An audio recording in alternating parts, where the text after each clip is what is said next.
En 3 vídeos anteriores explicamos, en primer lugar, qué es una IPO, en segundo lugar, cuáles son los riesgos y las oportunidades de invertir en una IPO, y en tercer lugar, cuáles son las empresas que van a ejecutar una IPO a lo largo de este 2022.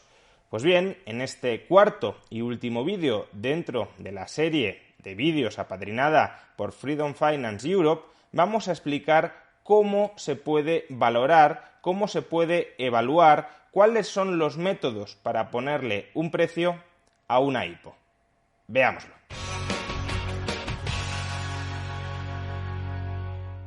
Una IPO u OPI en español es el proceso a través del cual una empresa no cotizada empieza a cotizar a los mercados vendiendo, en forma de acciones, parte de su capital social a los inversores interesados en adquirirlas. Precisamente por esto, las IPOs constituyen situaciones especiales de inversión que presentan riesgos y oportunidades. Y para conocer las oportunidades potenciales que representa una IPO, debemos conocer cuál es el precio de mercado que esa empresa, una vez esté cotizando en bolsa, puede llegar a alcanzar. O dicho de otra manera, cuál es el precio potencial que sus acciones pueden llegar a exhibir en el mercado. Si tengo una estimación de cuál es el precio potencial, puedo comparar esa estimación con el precio al cual se está vendiendo en la IPO, en la oferta pública inicial, las acciones de esa compañía, y si el potencial de revalorización es muy alto, eso puede señalizar de entrada una oportunidad de inversión que en todo caso, y siempre, habrá que comparar con los riesgos que puede implicar la operación. En este vídeo vamos a explicar de manera muy genérica las bases de 3 métodos de evaluación, de valoración, de ponerle un precio a las IPO. Cómo podemos llegar a estimar cuánto puede valer una empresa que está empezando hoy a cotizar en los mercados. ¿Cuál puede ser el precio que alcance su acción en comparación con el precio al que sale inicialmente a la venta? Como digo, voy a exponer los fundamentos. No querría con esto dar a entender que evaluar, que ponerle un precio a una empresa es un método sencillo y automático en el que apenas hay que utilizar un par de operaciones matemáticas y ya alcanzamos el valor objetivo que poseerá esa empresa en el futuro. Nada más lejos de la realidad. El proceso de valoración de cualquier empresa, sea una empresa que está empezando a cotizar o sea una empresa ya cotizada, es la parte más complicada de la profesión del inversor. Y por tanto, cualquier intento de simplificar la complejidad que ello acarrea sería un reduccionismo engañoso por mi parte. No obstante, se pueden explicar, claro está, cuáles son las líneas maestras que pueden utilizar los inversores a la hora de valorar una empresa que está empezando a cotizar. Bien, lo primero antes de intentar valorar cualquier empresa es conocer bien qué hace esa empresa, a qué se dedica. En el caso de las IPO tenemos la oportunidad de acercarnos a las tripas o al menos al esqueleto de esa compañía porque toda empresa que sale a cotización inicialmente tiene la obligación de registrar lo que se llama un folleto de emisión. En el caso de las compañías estadounidenses reguladas por la SEC, este folleto de emisión se conoce como S1. En ese folleto de emisión, la compañía explica a los potenciales inversores futuros a qué se dedica, cuál es el objeto de su negocio, cuánto dinero, si es que lo ha ganado en el pasado, cuáles son los riesgos de invertir en esta compañía, cuáles son las potenciales perspectivas de futuro de la misma, cuáles son los planes de futuro que tiene la dirección para esa compañía, etc. Es decir, antes de plantearnos invertir en cualquier IPO, es, diría yo, obligatorio, al menos desde un punto de vista de responsabilidad inversora, leernos como mínimo el resumen de la actividad y de las perspectivas de esa compañía dentro del folleto de emisión que las propias compañías tienen el deber de registrar, tienen el deber de publicar antes de vender sus acciones al público. Bien, una vez conocemos a qué se dedica la empresa, cuál es su modelo de negocio, ya podemos proceder a intentar evaluar esa empresa, es decir, a intentar anticipar cuál puede llegar a ser el valor de mercado y por tanto también el valor de las acciones de la empresa, que no es más que una subdivisión por acción de ese valor de mercado global, cuál puede llegar a ser el valor de mercado de la empresa. Y para esto existen 3 posibles métodos. El primer método, que es el más riguroso, que es en realidad el único válido, es un método difícil de aplicar por la falta de información que vamos a tener a la hora de querer aplicarlo, que es el método del descuento de los flujos libres de caja futuros de una empresa. ¿Cuánto vale hoy una empresa? Pues lo que vale hoy una empresa es lo que valen hoy los flujos de caja, el dinero contante y sonante, después de hacer frente a sus gastos y a sus reinversiones y a sus repagos de obligaciones, el dinero contante y sonante que va a entrar en esa empresa en el futuro, a lo largo del tiempo. Cuanto más dinero consideremos que vaya a entrar de manera sostenida a lo largo del tiempo dentro de una empresa, mayor será el valor objetivo de esa empresa. Problema, que aquí nos faltan 2 informaciones cruciales. La primera es conocer cuál va a ser la cantidad de dinero contante y sonante que en términos netos va a entrar año por año en esa empresa. Debemos hacer una estimación no solo para este año o para el año que viene, sino para toda la vida potencial de la empresa. Y si ya es complicado conocer cuánto dinero va a ganar la empresa este año o el año que viene, no digo nada de cuánto va a ganar en 10, 15 o 20 años. Y la segunda información crucial que necesitamos para poder alcanzar una estimación de valor presente, de valor objetivo, de valor intrínseco de la empresa, es cuál es el tipo de interés al que debemos descontar esos flujos libres de caja futuros. Este dato parece en principio muy sencillo de conseguir. El tipo de interés al que traemos a presente, al que descontamos, al que retiramos algo de valor a esos flujos libres de caja futuros por el hecho de ser futuros y por el hecho de ser arriesgados, pues podemos pensar que es el tipo de interés que encontramos en el mercado. Lo que sucede es que en el mercado encontramos muchísimos tipos de interés distintos. Y para hacer una evaluación adecuada hay que seleccionar aquel que sea el más apropiado para esa compañía. ¿De qué dependerá el tipo de interés más apropiado? Pues dependerá del plazo al que esperemos que empiecen a llegar el grueso de sus flujos libres de caja y sobre todo del riesgo implícito en esa empresa o del riesgo que subjetivamente vaya a percibir el mercado que tiene esa empresa. Cuanto más elevado sea el plazo en el que esa empresa se espera que gane dinero o cuanto mayor sea el riesgo implicado en las operaciones de esa empresa, mayor debería ser el tipo de interés al que descontemos nuestra expectativa de flujos libres de caja futuros. Y cuanto más a corto plazo y menos arriesgada sea una empresa, más bajo. ¿Qué sucede? Pues que si escogemos un tipo de interés más bajo del que deberíamos haber escogido, dado el plazo y dado el riesgo de esa empresa, cuando descontemos sus flujos libres de caja futuros a ese tipo de interés artificial, erróneamente bajo, alcanzaremos valoraciones de la empresa infladas. Valoraciones de la empresa infladas con respecto al valor que le llegará a reconocer el mercado, pero también infladas con respecto al riesgo real que esa empresa conlleva. Y por tanto podemos caer en malas decisiones de inversión. Nos puede parecer que una compañía es muy valiosa en relación con su riesgo, cuando en realidad si hubiésemos escogido un tipo de interés para descontar sus flujos libres de caja futuros más alto, el valor objetivo de esa empresa habría sido mucho más bajo y no la consideraríamos una oportunidad de inversión.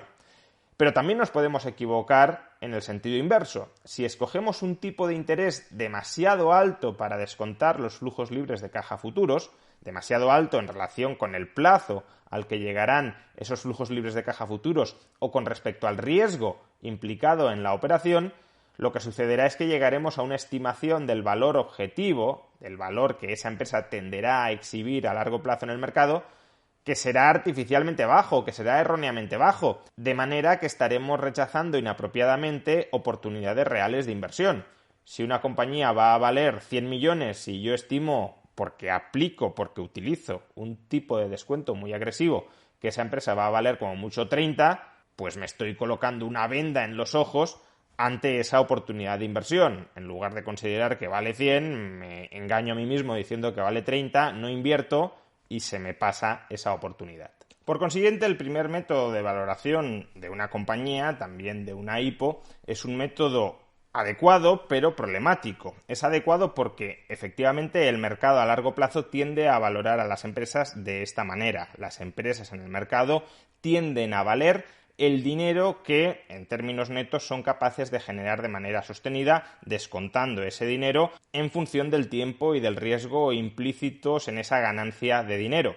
Pero es problemático porque la información que necesitamos para alcanzar una adecuada estimación del valor objetivo de esa empresa, es decir, cuáles van a ser los flujos libres de caja futuros que va a poder conseguir esa compañía y cuál es el tipo de descuento adecuado al que descontar esos flujos libres de caja futuros, pues no tenemos ni una parte de la información ni la otra, o al menos no la tenemos con mucha seguridad. De ahí que, aunque sea el método más adecuado para evaluar una compañía, puede no ser el método más práctico. Segundo método para evaluar una IPO, el método de la valoración relativa. ¿En qué consiste este método? Bueno, una IPO, como ya hemos dicho, es una compañía no cotizada, cuyo valor de mercado, por tanto, no conocemos, porque si no está cotizada, el mercado, los inversores no la están evaluando. Es una empresa no cotizada que va a empezar a cotizar a un precio que todavía no sabemos cuál va a ser. Justamente esa es la incógnita que queremos despejar.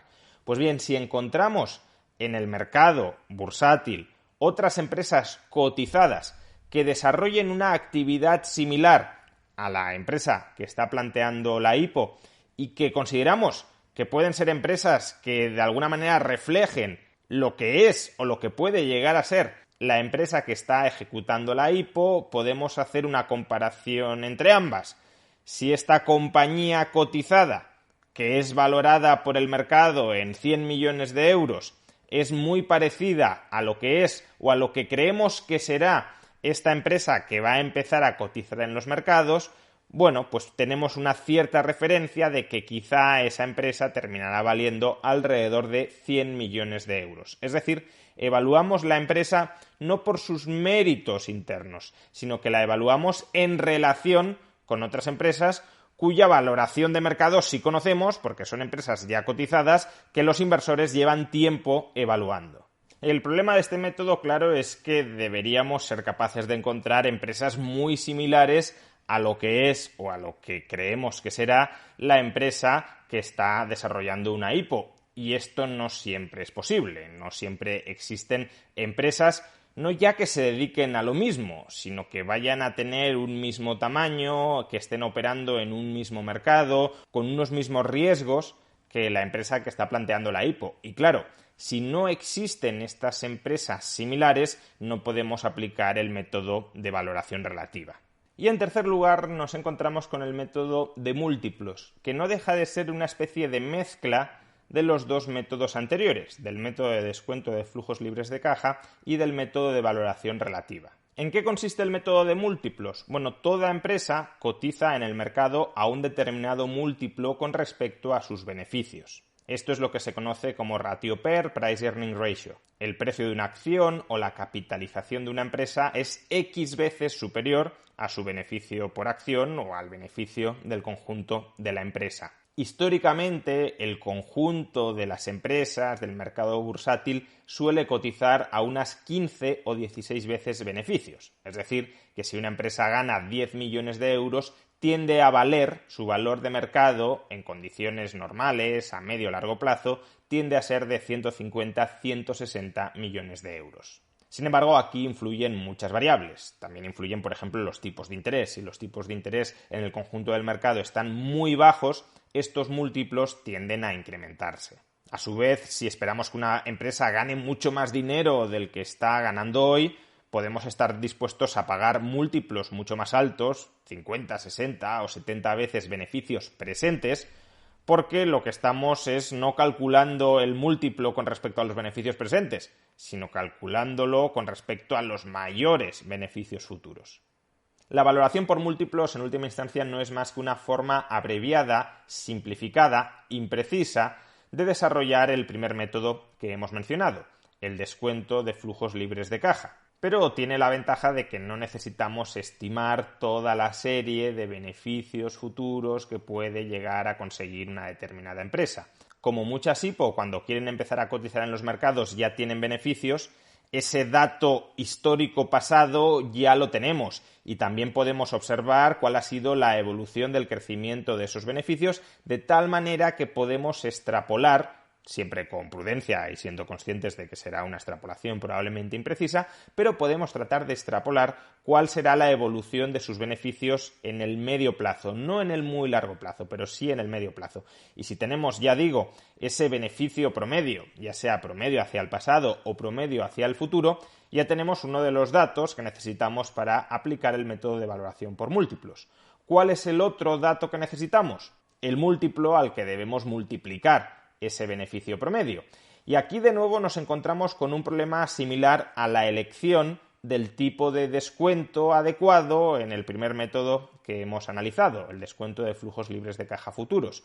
¿Cuál es el múltiplo correcto dado el riesgo que acarrea esta empresa o dado el plazo al que consideramos que van a llegar los beneficios futuros? ¿Cuál es el múltiplo adecuado al que multiplicar ese beneficio promedio histórico o ese beneficio promedio previsible en el corto o medio plazo? ¿Es 10, 15, 20, 25, 30? Fijémonos que a poco que variemos el múltiplo, la valoración de una empresa cambia mucho. Si una empresa tiene unos beneficios promedio de 10 millones de euros a un múltiplo de 10, la empresa tenderá a valer, o estimaremos que tenderá a valer 100 millones, pero a un múltiplo de 20, 200, y a un múltiplo de 30, 300. Por tanto, la elección del múltiplo es muy delicada, es muy importante y muy complicada.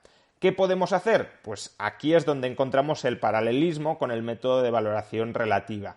Si existen otras empresas cotizadas similares, globalmente similares, en este caso no hace falta que sean exactamente iguales que la empresa que va a lanzar una IPO, por ejemplo, empresas de su mismo sector, podemos analizar cuál es el múltiplo al que están cotizando y al que históricamente han cotizado este tipo de empresas. Un múltiplo de 16, de 17, de 20, y podemos coger ese múltiplo de empresas similares, no idénticas, sino similares, para multiplicar el beneficio promedio de la empresa que va a iniciar una IPO y así alcanzar una aproximación a cuál puede ser el valor de mercado, cuál puede ser el valor objetivo que tenderá a exhibir en el mercado esa empresa que quiere salir a cotizar en bolsa. El método de valoración por múltiplos, por consiguiente, puede que no sea el más preciso, el más riguroso, pero puede ser el más práctico o quizá incluso el único que podamos aplicar con cierta prudencia a la hora de evaluar una IPO. Pues bien, estos son los tres métodos principales a través de los que se valora una empresa y también, por consiguiente, a través de los que se valora una empresa para la que no tenemos ninguna referencia previa de mercado sobre cuál puede ser su valor, porque es una empresa que va a empezar a cotizar y sobre la que, por tanto, no han recaído valoraciones competitivas de inversores que se pelean por comprar sus acciones, que es lo que sucede día a día en el mercado bursátil. Estos son los tres métodos centrales para evaluar una empresa y también una IPO, siempre, insisto, siendo conscientes del enorme margen de indeterminación que existe en este arte más que ciencia de la valoración de empresas. Espero que hayáis disfrutado y aprendido con estos 4 vídeos específicamente dirigidos a analizar la inversión en IPOs y aprovecho para agradecer nuevamente a Freedom Finance Europe su apadrinamiento de esta serie de vídeos.